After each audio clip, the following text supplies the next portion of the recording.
Hello दोस्तों, एक बार फिर से स्वागत है आपका मेरे चैनल में। आज हम डिस्कस करने वाले हैं टेस्ट नंबर 4, जो कि हम 3 टेस्ट से पहले ही देख चुके हैं। ये हमारा रहेगा चौथा टेस्ट, ठीक है, जिसमें हम पढ़ेंगे मध्य प्रदेश का सांस्कृतिक परिदृश्य। चलिए तो शुरू करते हैं पहले क्वेश्चन से। इस सीरीज़ में हम 2025 की प्रीलिम्स से पहले लगभग 100 से अधिक टेस्ट करने वाले हैं। तो आप अंतिम रूप से या प्रीलिम्स होने से पहले तक जुड़े रहें, बहुत सारे टेस्ट आपको यहाँ देखने को मिलेंगे। चलिए देखते हैं पहला क्वेश्चन। भरथरी गायन से संबंधित वाद्य यंत्र नहीं है, ठीक है।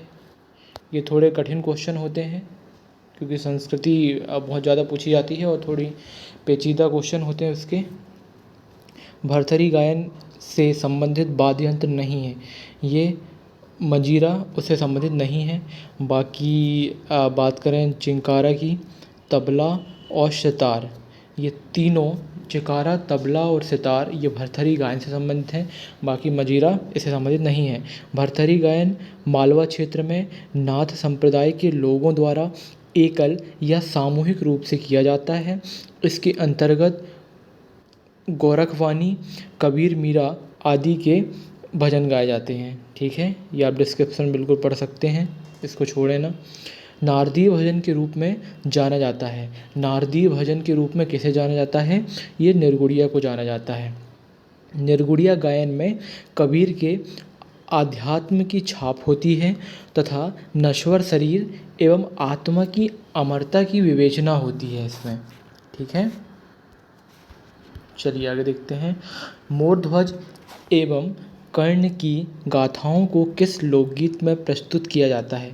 मोरध्वज एवं कर्ण की गाथाओं को किस लोकगीत में प्रस्तुत किया जाता है? ये बांस गीत में प्रस्तुत किया जाता है। बांस बघेलखंड अंचल का महिला परक गीत है जिसमें मोरध्वज व कर्ण की गाथाओं को उच्च स्वर में गाया जाता है। बांस कहाँ का लोकगीत है? ये बघेलखंड का लोकगीत है, ये आप याद रखें बिल्कुल। चलिए आगे देखते हैं। गोंड आदिवासियों की प्रधान शाखा से संबंधित लोकगीत कौन सा है? ये है पंडवानी। पंडवानी शहडोल, बालाघाट, अनूपपुर क्षेत्र में गोंड आदिवासियों के प्रधान शाखा द्वारा किया जाता है, ठीक है। विदेशिया गायन हेतु चर्चित जाति नहीं है। विदेशिया गायन हेतु चर्चित जाति कौन सी नहीं है? ये कहार जाति नहीं है।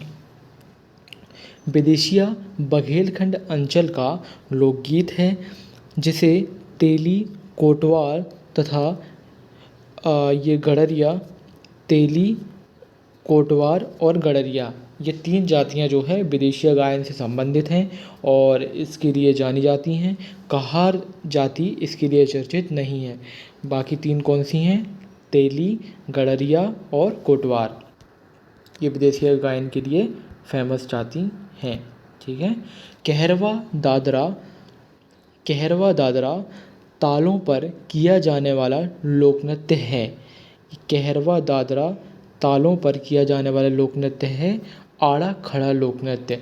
आड़ा खड़ा मालवा अंचल पर ढोल की पारंपरिक कहरवा तथा दादरा तालों पर किया जाने वाला महिला प्रधान नृत्य है। महिला प्रधान नृत्य है। राजुल्या नामक पात्र या कलाकार किस नृत्य से संबंधित है? राजुल्या नामक पात्र किस नृत्य से संबंधित है? ये संबंधित है काठी नृत्य। राजुल्या एक पात्र है जो कि काठी नामक नृत्य से संबंधित है। काठी नृत्य निमाड़ अंचल में किया जाता है। यह पार्वती माता का मातृ पूजन नृत्य है जिसमें ढाक नामक बड्डी यंत्र का प्रयोग किया जाता है, ठीक है। चलिए आगे देखते हैं। झूला तथा झालरिया किस नृत्य के प्रकार हैं? झूला और झालरिया, झूला और झालरिया किस नृत्य के प्रकार हैं? ये हैं गणगौर नृत्य के प्रकार हैं। गणगौर जो कि निमाड़ अंचल का लोक नृत्य है। इस नृत्य की विषय वस्तु धनियार सूर्यदेव एवं रनुबाई की उपासना इस नृत्य के दौरान होती है। कौन कौन देखते हैं? धनियार सूर्यदेव और रनुबाई का संबंध गणगौर नृत्य से है और झूला तथा झालरिया गणगौर नृत्य के प्रकारों में से एक हैं। बात करें लोक कवि ईश्वरी की फाग किस नृत्य के दौरान गाई जाती हैं? जो लोक कवि ईश्वरी हैं उनकी जो फागें हैं वो किस नृत्य के दौरान गाई जाती हैं? जब मध्य प्रदेश के राजकीय नृत्य राई की प्रस्तुति की जाती है तब लोक कवि ईश्वरी की फागों का गायन किया जाता है। ठीक है। राई नृत्य के दौरान राई बुंदेलखंड अंचल में किया जाने वाला लोकनाट्य है। राई बुंदेलखंड अंचल में किया जाने वाला लोकनाट्य है। इसे मध्य प्रदेश का राजकीय नाट्य भी कहा जाता है। ठीक है, राजकीय नाट्य है राई। गिरजा उत्सव के दौरान किया जाने वाला लोक नृत्य है। गिरजा उत्सव के दौरान किया जाने वाला लोक नृत्य है, ये है रीना। रीना नृत्य गिरजा उत्सव के दौरान किया जाता है। रीना नृत्य गोंड जनजाति की स्त्रियों द्वारा गिरजा उत्सव के दौरान किया जाता है। ठीक है। माच का प्रणेता किसे माना जाता है? माच का प्रणेता माना जाता है बाल मुकुंद को। माच का प्रणेता किसे माना जाता है? बाल मुकुंद को। माच मालवा अंचल में किया जाने वाला लोकनाट्य है जिसे मध्य प्रदेश के राजकीय नाट्य का दर्जा प्राप्त है। ठीक है। माच नाट्य है और राई नृत्य है। ठीक है, राई नृत्य है, माच नाट्य है, या आप सुधार सकते हैं। पारसी संस्कृति का स्पष्ट प्रभाव किस लोकनाट्य में दिखाई देता है? जो पारसी संस्कृति है उसका प्रभाव मध्य प्रदेश के किस लोकनाट्य में दिखाई देता है? ये देता है रास। रास बघेलखंड के ग्रामीण क्षेत्रों में राधा कृष्ण व गोपियों के प्रसंगों को प्रस्तुत करने वाला लोकनाट्य है। अगले क्वेश्चन की बात करते हैं। ख्याल, रम्मत आदि स्थानीय नामों से जाना जाता है। ख्याल, रम्मत आदि स्थानीय नामों से जाना जाता है स्वांग को। किसको जाना जाता है? स्वांग को। स्वांग बुंदेलखंड अंचल में किया जाने वाला लोकनाट्य है जिसे तमाशा, माचा, रम्मत आदि स्थानीय नामों से जाना जाता है या तमाशा, माचा, रम्मत आदि नामों से पुकारा जाता है। ये तमाशा, माचा और रम्मत स्वांग के ही अन्य नाम हैं। ठीक है। बहलोल के रूप में जाना जाता है। बहलोल के रूप में जाना जाता है बहलोल के रूप में जाना जाता है जिंदवा को। जिंदवा बघेलखंड अंचल में महिलाओं द्वारा विवाह के अवसर पर किया जाने वाला लोकनाट्य है। जिंदवा बघेलखंड अंचल में महिलाओं के द्वारा विवाह के अवसर पर किया जाने वाला लोकनाट्य है। ठीक है। चलिए आगे देखते हैं। छाहुर नामक नृत्य सामान्यतः किस अवसर पर किया जाता है? छाहुर नामक नृत्य सामान्यतः किस अवसर पर किया जाता है? छाहुर नामक नृत्य ये दिवाली के अवसर पर किया जाने वाला प्रमुख नृत्य है। छाहुर कृषक एवं अहीर संस्कृति का प्रतिनिधित्व करता है जिसे बघेलखंड में दिवाली के अवसर पर किया जाता है। बिल्कुल आप समझ गए होंगे। चलिए आगे देखते हैं। सुरैती नामक चित्र किस अवसर पर बनाया जाता है? सुरैती नामक चित्र दिवाली के अवसर पर बनाया जाता है। कौन सा चित्र है? शुरैती। शुरैती नामक चित्र किस अवसर पर बनाया जाता है? ये दिवाली के अवसर पर बनाया जाता है। शुरैती बुंदेलखंड अंचल की लोक चित्रकला है जिसे दिवाली के अवसर पर उकेरा जाता है। सुरैती जो है बुंदेलखंड अंचल की लोक चित्रकला है जिसे दिवाली के अवसर पर उकेरा जाता है। विवाह के अवसर से संबंधित चित्रकला नहीं है। 3 विवाह से संबंधित चित्रकला हैं, 1 नहीं है। इसमें जिरौती नहीं है। क्या नहीं है? जिरौती नहीं है। बाकी मूर्ते, कोहबर और ईरत। ठीक है, चलिए आगे देख लेते हैं। मूर्ते, कोहबर और ईरत नामक चित्रकला विवाह के अवसर पर बनाया जाता है, जबकि जिरौती हरियाली अमावस्या के दौरान बनाई जाती है। ये चित्रकला हैं जिसमें जिरौती हरियाली अमावस्या के दौरान बनाई जाती है, उकेरी जाती है। बाकी मूर्ते, कोहबर और ईरत ये विवाह के अवसर पर बनाई जाने वाली, तैयार की जाने वाली चित्रकला है।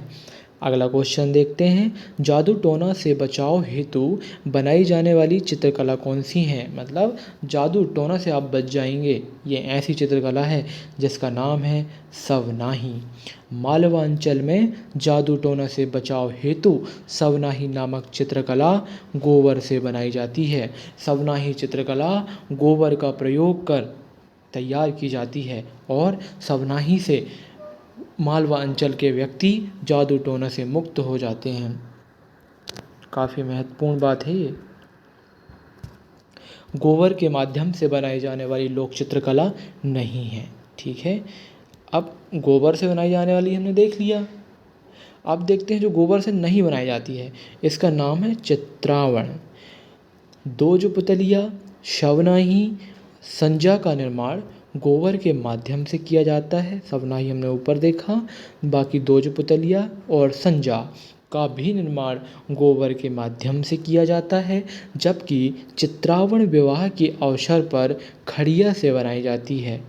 ठीक है, खड़िया ये शायद गाँवों में अलग अलग नामों से जाना जाता है, इसका स्थानीय नाम तो देखना पड़ेगा।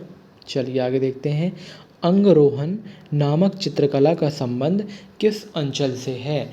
अंगरोहन नामक चित्रकला का संबंध किस अंचल से है? ये बघेलखंड अंचल से अंगरोहन चित्रकला का संबंध है। बघेलखंड अंचल में विवाह के अवसर पर अंगरोधन नामक चित्रकला की जाती है। खजुराहो नृत्य समारोह का प्रारंभ कब किया गया? खजुराहो नृत्य समारोह का प्रारंभ कब किया गया? 1976 में खजुराहो नृत्य समारोह का प्रारंभ किया गया। चलिए एक बार फिर डिस्क्रिप्शन देख लेते हैं कि खजुराहो नृत्य समारोह का प्रारंभ 1976 1976 में खजुराहो नृत्य समारोह का प्रारंभ किया जाता है। स्थान है खजुराहो। प्रदेश का सबसे बड़ा नृत्य समारोह खजुराहो नृत्य समारोह मनाया जाता है। गुरु शिष्य की परंपरा पर आधारित समारोह कौन सा है? गुरु शिष्य की परंपरा पर आधारित समारोह ये है ध्रुपद समारोह। संगीत की ध्रुपद विधा को बढ़ाने हेतु किस समारोह का आयोजन ग्वालियर में किया जाता है? संगीत की ध्रुपद विधा को बढ़ाने हेतु इस समारोह का आयोजन ग्वालियर में किया जाता है। पूर्व में इसे भोपाल में आयोजित किया जाता था, वर्तमान में ग्वालियर में आयोजित किया जा रहा है। निम्न में से किसका आयोजन राज्य पर्यटन विकास निगम द्वारा नहीं किया जाता है? राज्य पर्यटन विकास निगम द्वारा नहीं किया जाता है। ये अलाउद्दीन खां समारोह राज्य पर्यटन विकास निगम द्वारा नहीं किया जाता है। बाकी तीनों की बात करें, खजुराहो नृत्य समारोह, कालिदास समारोह और मालवा उत्सव, इनका उपयोग अलाउद्दीन खां समारोह के द्वारा किया जाता है। अलाउद्दीन खां समारोह का आयोजन, चलिए ये तो हम देख चुके हैं, आगे बढ़ते हैं।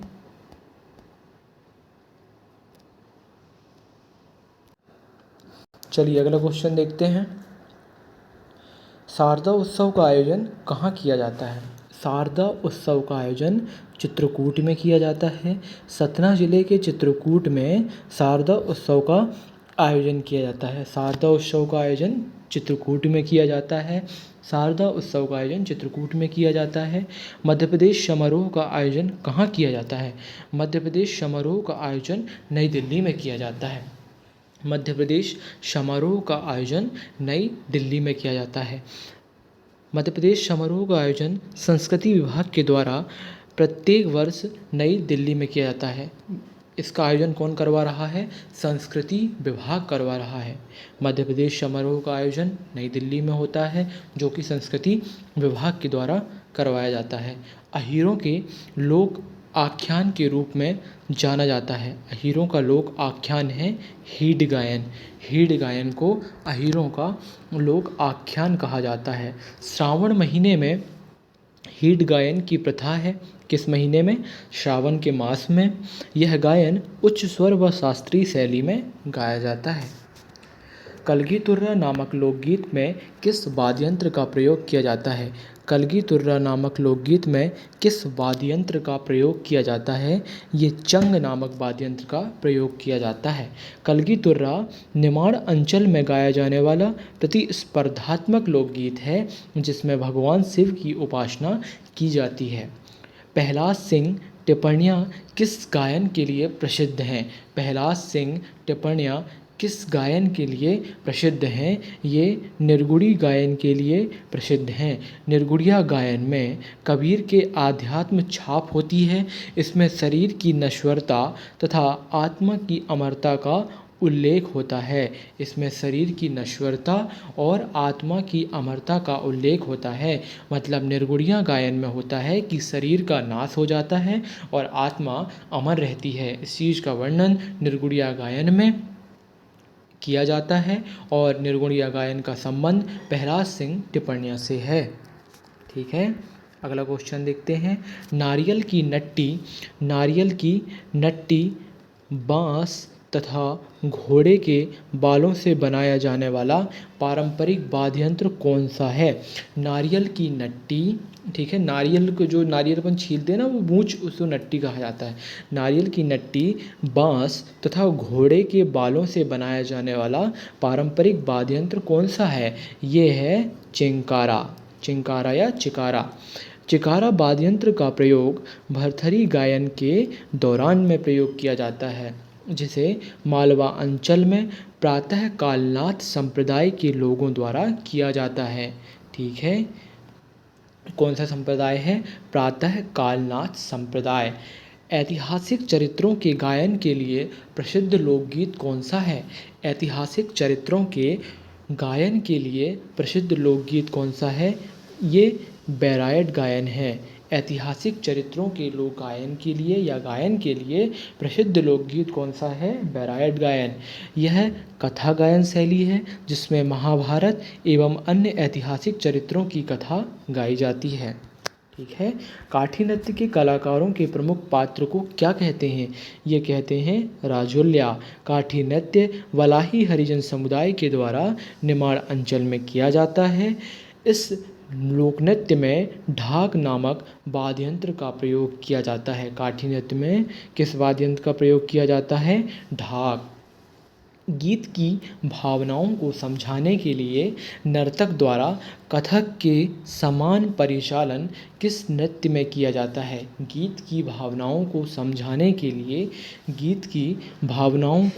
समझाने के लिए नर्तक द्वारा कथक के समान परिचालन किस नृत्य में किया जाता है? ये किया जाता है ढिमराई नृत्य में। किस नृत्य में दोस्तों? ढिमराई नृत्य में। ढिमराई नृत्य बुंदेलखंड अंचल में ढीमर जाति के लोगों के द्वारा किया जाता है। बात करें अगले क्वेश्चन की, तो राई दामोदर नृत्य मध्य प्रदेश के किस अंचल में या मध्य प्रदेश के किस अंचल से संबंधित है? राई दामोदर नृत्य बुंदेलखंड से संबंधित है। जब राई नृत्य को कृष्ण और राधा से जोड़ा जाता है तब उसे राई दामोदर नृत्य कहते हैं। मतलब राई नृत्य का विकसित रूप ही राई दामोदर नृत्य के रूप में जाना जाता है। तो सीधी सी बात है, राई दामोदर नृत्य में जब भगवान कृष्ण और श्री राधा का नाम जोड़ दिया जाता है तो उस नृत्य को राई दामोदर नृत्य की संज्ञा दी जाती है। चलिए आगे देखते हैं, किस नृत्य को लोक नृत्यों का राजा माना जाता है? ये कर्मा नृत्य को माना जाता है। किस नृत्य को लोक नृत्यों का राजा माना जाता है? कर्मा नृत्य को माना जाता है। चलिए अगला क्वेश्चन देखते हैं, किस नृत्य को लोक नृत्यों का राजा कहा जाता है? ये कर्मा को कहा जाता है। यह गोंड, बैगा, कोरकू जाति के द्वारा किया जाने वाला नृत्य है जिसमें मंदार वाद्ययंत्र को प्रयोग किया जाता है। मंदार वाद्ययंत्र का प्रयोग कर्मा नृत्य में किया जाता है और कर्मा नृत्य गोंड, बैगा और कोरकू जनजातियों द्वारा किया जाता है। माच नाट्य रात्रि के किस पहर में किया जाता है? रात्रि के प्रथम पहर में माच नाट्य को किया जाता है। माच मध्य प्रदेश का राजकीय नाट्य है जिसका आयोजन मालवा क्षेत्र में रात्रि के प्रथम पहर में किया जाता है। बहुत खतरनाक क्वेश्चन है दोस्तों। मेघनाथ की पूजा से संबंधित लोकनाट्य का नाम बताइए। मेघनाथ की पूजा से संबंधित लोकनाट्य का नाम बताइए। ये है खम्बश्वांग। मेघनाथ की पूजा की जाती है किस लोकनाट्य में? खम्बश्वांग लोकनाट्य में। खम्बश्वांग कोरकू जनजाति के द्वारा किया जाता है। खम्बश्वांग किसके द्वारा किया जाता है? कोरकू जनजाति के द्वारा किया जाता है। इस नृत्य में जमीन में एक खम्बा गाड़कर उसके चारों ओर नृत्य करते हैं।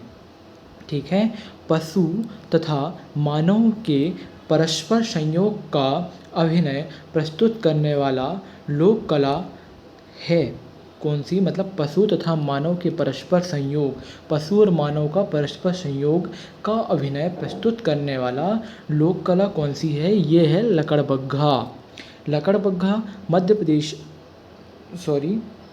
लकड़बग्घा बघेलखंड अंचल में आदिवासी युवक युवतियों द्वारा खुले मंच पर किया जाता है।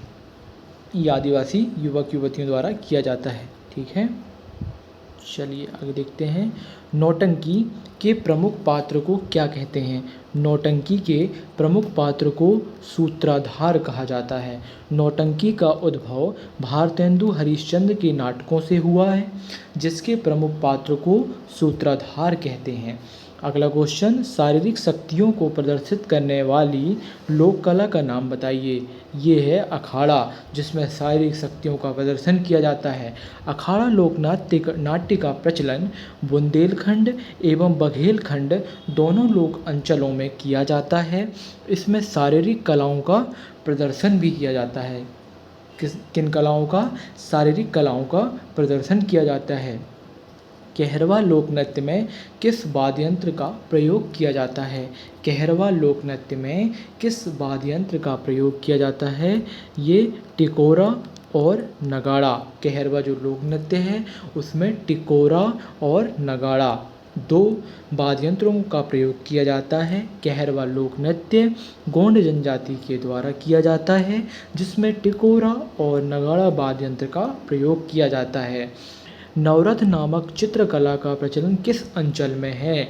ये निमाड़ में है। नवरथ निमाड़ अंचल में नवरथ का निर्माण भित्ति चित्र के रूप में किया जाता है। ये नवरथ क्या है? एक भित्ति चित्र है जो निमाड़ अंचल में प्रदर्शित किया जाता है। भाई दूज के अवसर पर जमीन में गोबर, खड़िया तथा पीली मिट्टी का प्रयोग कर बनाई जाने वाली चित्रकला कौन सी है? गोबर, खड़िया और पीली मिट्टी का प्रयोग कर। यह है मांडना।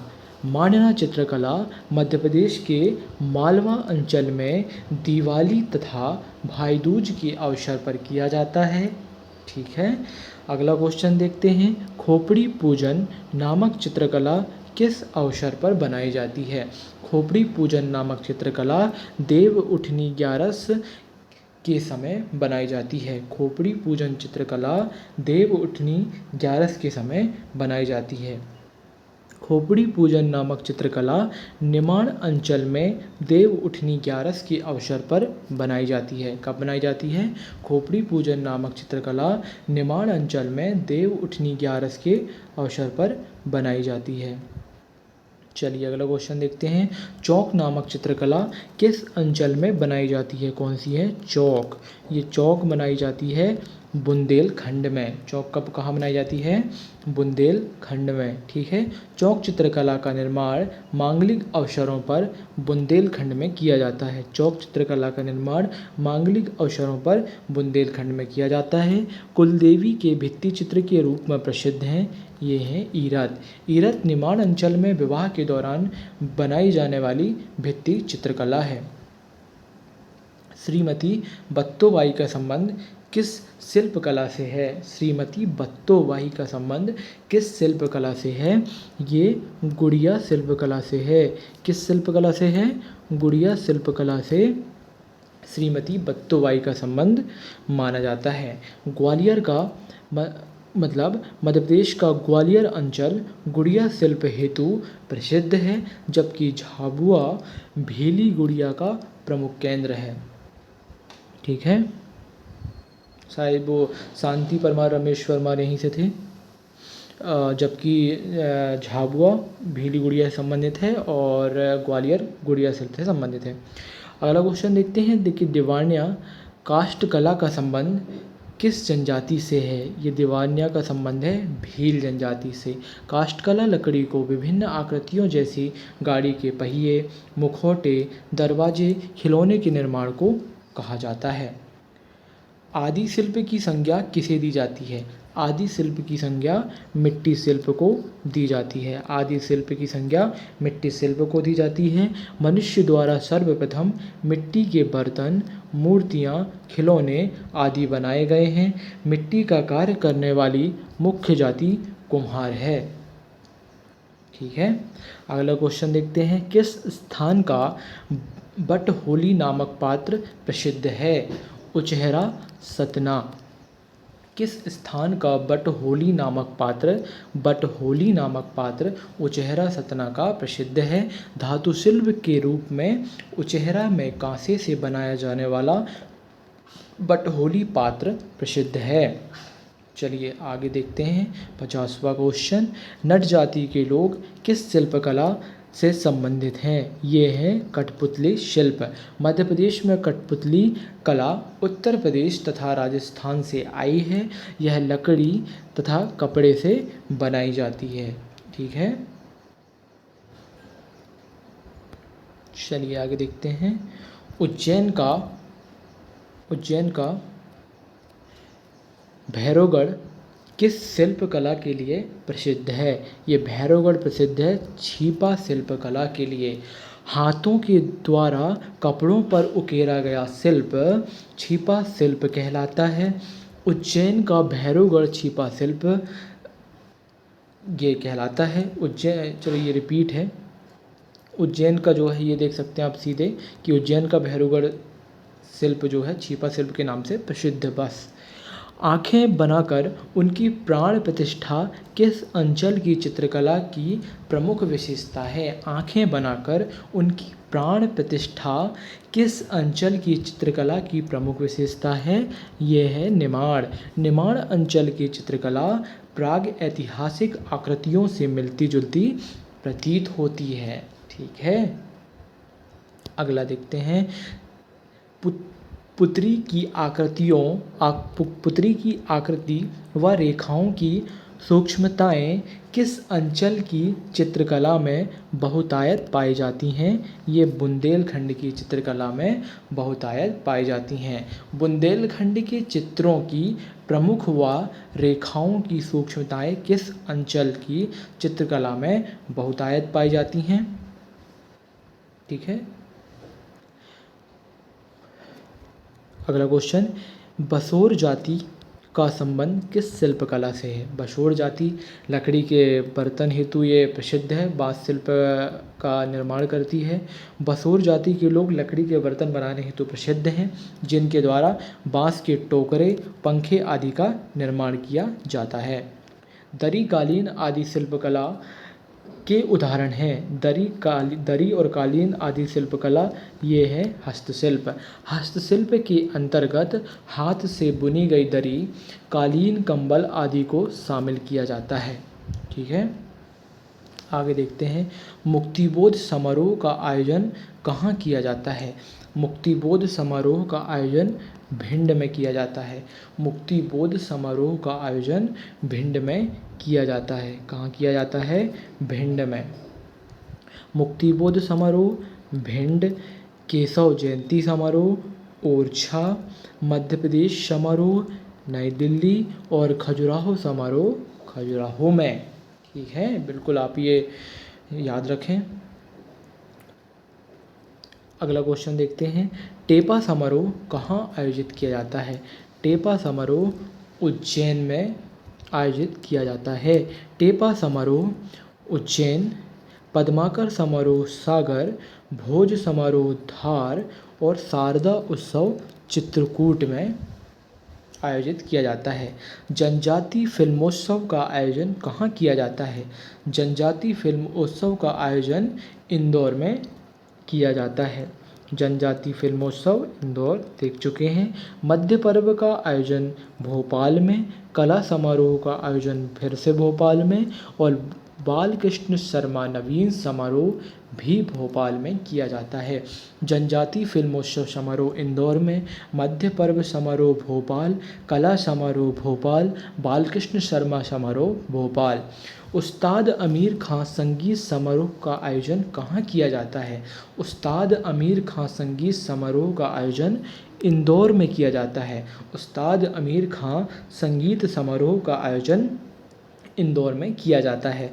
उस्ताद अमीर खां समारोह ये इंदौर में और उस्ताद अलाउद्दीन खां समारोह आमिर खां है इंदौर में और अलाउद्दीन खां है मैहर में। कुमार गंधर्व समारोह देवास में। लोक रंजन उत्सव का आयोजन कहाँ किया जाता है? लोक रंजन उत्सव का आयोजन खजुराहो में किया जाता है।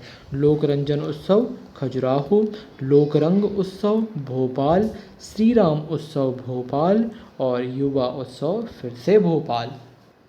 अगला क्वेश्चन, उन्नाव मेला किस भगवान के मंदिर परिसर में आयोजित किया जाता है? उन्नाव मेला किस भगवान के मंदिर परिसर में आयोजित किया जाता है? उन्नाव मेला सूर्य मंदिर में आयोजित किया जाता है। उन्नाव मेला दतिया जिले के उन्नाव सूर्य मंदिर परिसर में आयोजित किया जाता है। दतिया जिले के उन्नाव सूर्य मंदिर परिसर में आयोजित किया जाता है। केडा बैलों के विक्रय हेतु प्रसिद्ध मेला कौन सा है? ये है कालूजी महाराज का मेला। पिपलिया खुर्द जिला खरगोन, जगह है पिपलिया खुर्द, जिला है खरगोन में कालूजी महाराज का मेला केडा बैलों के हेतु प्रसिद्ध है। गोटमार मेला में भाग लेने वाले गांवों का नाम बताइए। गोटमार मेला दो गांवों के बीच में होता है। एक गांव दूसरे गांव के ऊपर पत्थर बरसाते हैं और दूसरा गांव पहले गांव के ऊपर पत्थर बरसाते हैं और बीच में होती है नदी। ठीक है, ये गोटमार मेले की बहुत लंबी कहानी है। यदि आपको सुनना हो तो आप कमेंट कर सकते हैं, विस्तार से कभी सुनाई जाएगी, अभी नहीं तो वीडियो लंबा हो जाएगा। गोटमार मेला में भाग देने वाले गांवों का नाम बताइए। ये हैं पांडुन्ना और सावरगांव। कौन कौन से गांव हैं? पांडुरना और सावरगांव या सावेर गांव भी कहते हैं। गोटमार मेले का आयोजन पांडुरना जिले में होता है जो जाम नदी के तट पर है। ठीक है, नया जिला बना पांडुरना। तो अब गांव कहाँ रह गया, वो जिला हो गया। गणगौर मेला, अच्छा गणगौर है ये। गणगौर मेला कहाँ लगता है? गणगौर मेला कहाँ लगता है? ठीक है, श्योपुर में लगता है। गणगौर मेले का आयोजन श्योपुर में, भगोरिया, झाबुआ, उठमेर मेला, छिंदवाड़ा और मठ घोघरा मेला सिवनी में आयोजित किया जाता है। ये मठ घोघरा मेले की पूछने की संभावना सर्वाधिक है। ठीक है, जितने भी मेले पड़ते हैं अभी, तो मठ घोघरा मेला कहाँ? सिवनी में आयोजित किया जाता है। रामपायली का मेला कहाँ लगता है? रामपायली का मेला लगता है बालाघाट में।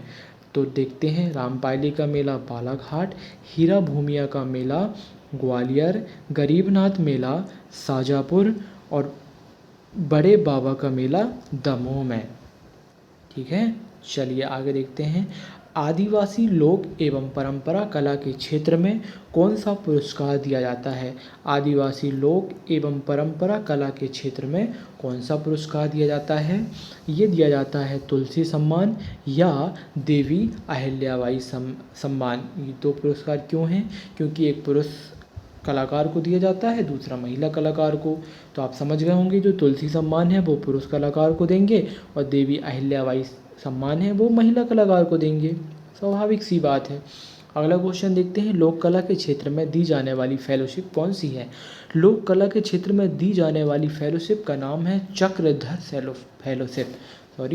चक्रधर फेलोशिप। ठीक है, आगे देखते हैं। चक्रधर फेलोशिप है लोक कला अमृता शेरगिल।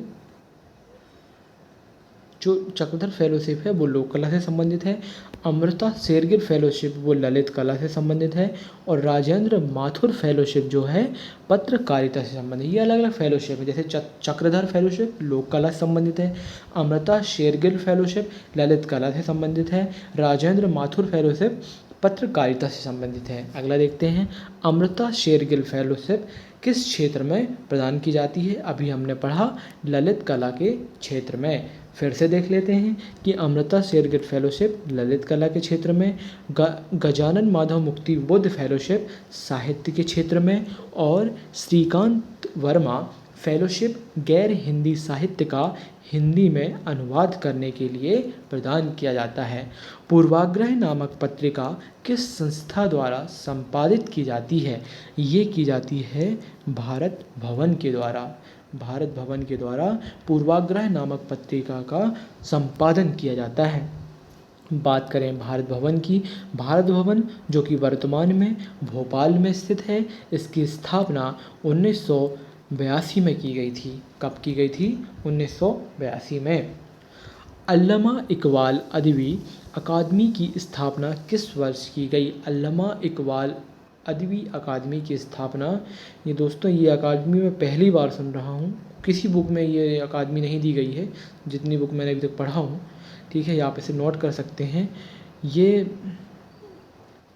1984 में इसकी स्थापना की गई थी। अल्लामा इकबाल अदबी अकादमी भोपाल में है और इसकी स्थापना 1984 में की गई थी, 1984 में। उर्दू अकादमी कालिदास अकादमी, सिंधी अकादमी और संस्कृत अकादमी तथा संस्कृति अकादमी को स्थापना वर्ष बढ़ते क्रम में लिखिए। तो सबसे पहले आती हैं उर्दू अकादमी 1976, कालिदास अकादमी 1977, सिंधी अकादमी 1983, संस्कृत अकादमी 1985 और ये रिपीट हो गया।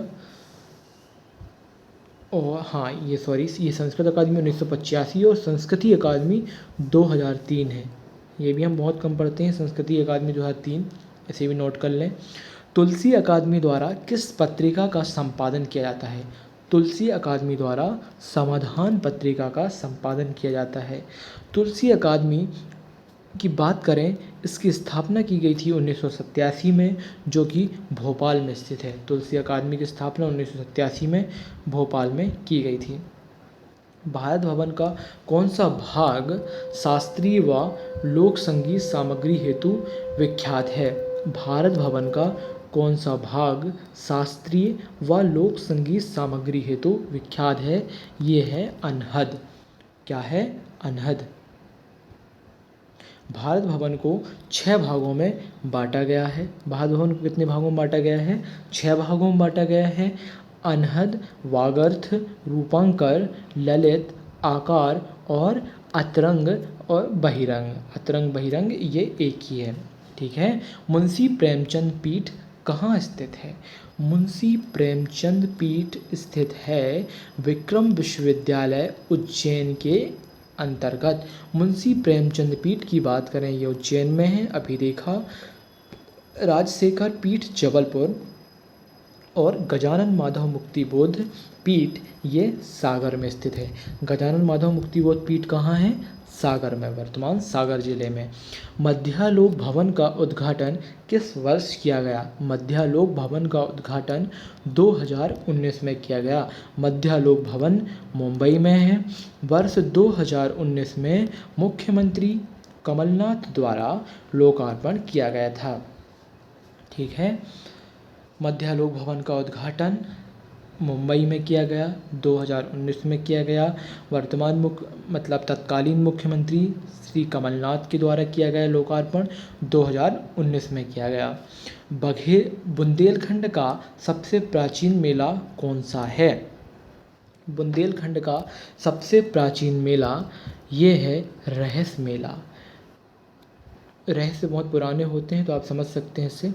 रहस्य मेला मर्दन सिंह द्वारा सागर जिले में प्रारंभ किया गया। यह बुंदेलखंड का सबसे प्राचीन मेला है। बुंदेलखंड का सबसे प्राचीन मेला रहस्य मेला को माना जाता है। बंदर एवं पालतू जानवरों की क्रय विक्रय से संबंधित मेला कौन सा है? ये है पोरसा ग्राम मुरैना का मेला। बंदर एवं पालतू जानवरों की क्रय विक्रय से संबंधित मेला कौन सा है?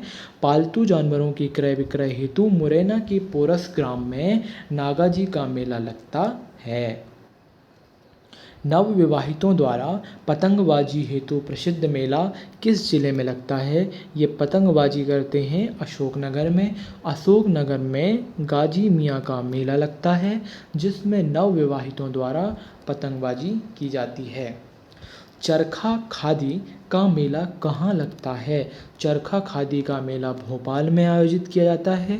भोपाल के रविंद्र भवन में चरखा खादी का मेला लगता है। चरखा खादी का मेला कहाँ लगता है? रविंद्र भवन हॉल में, भोपाल में। धामोनी उर्स का मेला किसकी मज़ार पर लगता है? धामोनी उर्स का मेला किसकी मज़ार पर लगता है? ये मस्तानी अली शाह की मज़ार पर लगता है। धामोनी उर्स का मेला सागर जिले में मस्तानी अली शाह की मज़ार पर लगता है। धामोनी उर्स का मेला सागर जिले में मस्तानी अली शाह की मज़ार पर लगता है। मालवा उत्सव समारोह किस वर्ष से प्रारंभ किया गया? मालवा उत्सव समारोह 1991 से प्रारंभ किया गया। मालवा उत्सव समारोह 1991 से प्रारंभ किया गया और इसे मध्य प्रदेश राज्य पर्यटन विकास निगम के द्वारा 1991 में प्रारंभ किया गया था। ठीक है, ये पर्यटन विकास निगम के द्वारा संचालित किया जाता है मालवा उत्सव। आगे अगले क्वेश्चन की बात करें तो बारात, बैंड बाजे, पालकी, घुड़सवारी आदि किस अंचल के लोकचित्र की प्रमुख विशेषता हैं? ये है मालवा। मालवा अंचल में गोबर, फूल, पत्ती, अबीर आदि के द्वारा बारात, बैंड बाजे, पालकी आदि के चित्र बनाए जाते हैं। ठीक है, अगला क्वेश्चन देखते हैं। इस्माइल सुलेमान का संबंध किस स्थापत्य कला शैली से है? इस्माइल सुलेमान का संबंध किस स्थापत्य कला शैली से है? ये है छीपा शैली। छीपा शैली में लकड़ी के मजबूत फ्रेम पर विभिन्न प्रतीकों को उकेरा जाता है। बिल्कुल। अगला क्वेश्चन देखते हैं। काजल रानी की कथा किस चित्रकला शैली से संबंधित है? काजल रानी की कथा किस चित्रकला शैली से संबंधित है? ये है पिथौरा। काजल रानी की ये गुफा होना चाहिए यार। चलिए, काजल रानी की गुफा, हाँ काजल रानी की गुफा ही है, कथा नहीं है। पिथौरा एक भित्ति चित्र है जिसमें मुख्य रूप से घोड़े का चित्रांकन किया जाता है। एक बार क्वेश्चन पूछा गया था कि पिथौरा चित्रकला में किस जानवर का चित्रांकन किया जाता है, ये मिलते हैं। उसमें ऑप्शन दिया गया था हाथी, घोड़े, कुत्ता, बिल्ली, तो उसका आंसर घोड़ा आता है। मैंने हाथी लगाया था उसका आंसर। ठीक है। पेमाफालिया को किस वर्ष मध्य प्रदेश शिखर सम्मान प्रदान किया गया था? पेमाफालिया को या पेमाफात्या को किस वर्ष मध्य प्रदेश शिखर सम्मान प्रदान किया गया था? ये किया गया था 1987, 1987 को ये प्रदान किया गया। ये प्रसिद्ध पिथौरा चित्रकार हैं। पिथौरा मुख्यतः राजस्थान की चित्रकला है जिसमें घोड़े का चित्रांकन किया जाता है या चित्रांकन देखने को हमें मिलता है। बिरहा नृत्य मुख्य रूप से किस जाति के द्वारा किया जाता है? बिरहा नृत्य, फिर से वही क्वेश्चन, अहीर जाति के द्वारा किया जाता है। अहीर जाति है। बिरहा नृत्य बघेलखंड में लोकप्रिय है। इसे अहिराई भी या अहिराई नृत्य भी कहते हैं। कर्मा नृत्य में किस वाद्य यंत्र का प्रयोग किया जाता है? कर्मा नृत्य में मंदार वाद्य यंत्र का प्रयोग किया जाता है। कर्मा को लोक नृत्यों का राजा माना जाता है। यह गिनीज बुक में शामिल होने वाला भारत का पहला नृत्य है। कर्मा को लोक नृत्यों का राजा माना जाता है। यह गिनीज बुक में शामिल होने वाला पहला नृत्य है। चलिए आगे देखते हैं। किस नृत्य में एक विशेष मुद्रा फुरहरी पाई जाती है? किस नृत्य में एक विशेष मुद्रा फुरहरी पाई जाती है? ये है कहरा। किस नृत्य में एक विशेष मुद्रा फुरहरी पाई जाती है? ये है कहरा। बघेलखंड में बारी जाति के द्वारा कहरा नृत्य किया जाता है। किसके द्वारा? बारी जाति के द्वारा कहरा नृत्य किया जाता है। यह पुरुष प्रधान नृत्य है। लक्ष्मी नारायण रजक का संबंध किस लोक कला से है? लक्ष्मी नारायण रजक का संबंध किस लोक कला से है? ये कानड़ा लोक नृत्य से है। किससे? लक्ष्मी नारायण रजक का संबंध कानड़ा लोक नृत्य से है। कानड़ा लोक नृत्य धोबी समाज द्वारा या रजक समाज द्वारा जन्म और विवाह के अवसर पर बुंदेलखंड अंचल में किया जाता है। बात करें बधाई नृत्य किसकी आराधना से संबंधित है? ये बधाई नृत्य जो है शीतला माता की आराधना से संबंधित है। बुंदेलखंड अंचल में विवाह, जन्म एवं तीज के अवसर पर स्त्री एवं पुरुषों के द्वारा संयुक्त रूप से यह नृत्य किया जाता है। बात करें अगले क्वेश्चन की तो चैत्र माह के शुक्ल पक्ष की तीज को कौन सा पर्व मनाया जाता है? चैत्र माह के शुक्ल पक्ष की तीज को कौन सा पर्व मनाया जाता है? ये है गणगौर। गणगौर पर्व मुख्य रूप से निमाड़ अंचल में मनाया जाता है। इस दौरान धनिया, सूर्यदेव तथा रनुबाई की पूजा की जाती है। ये क्वेश्चन हम पहले भी देख चुके हैं। चलिए कोई बात नहीं, रिपीटेशन होने से ज़्यादा याद ही होता है। मटकी नृत्य प्रारंभ करने वाली महिला को क्या कहते हैं? ये क्वेश्चन बहुत बार पूछा जाता है। मटकी नृत्य प्रारंभ करने वाली महिला को झेला कहा जाता है। मटकी नृत्य मालवा अंचल में ढोलक की एक खास ताल मटकी पर किया जाता है, जिसमें नृत्य प्रारंभ करने वाली महिला को झेला कहते हैं। चलिए, राजा जोलुंग साय की कथा का संबंध किस लोकगीत से है?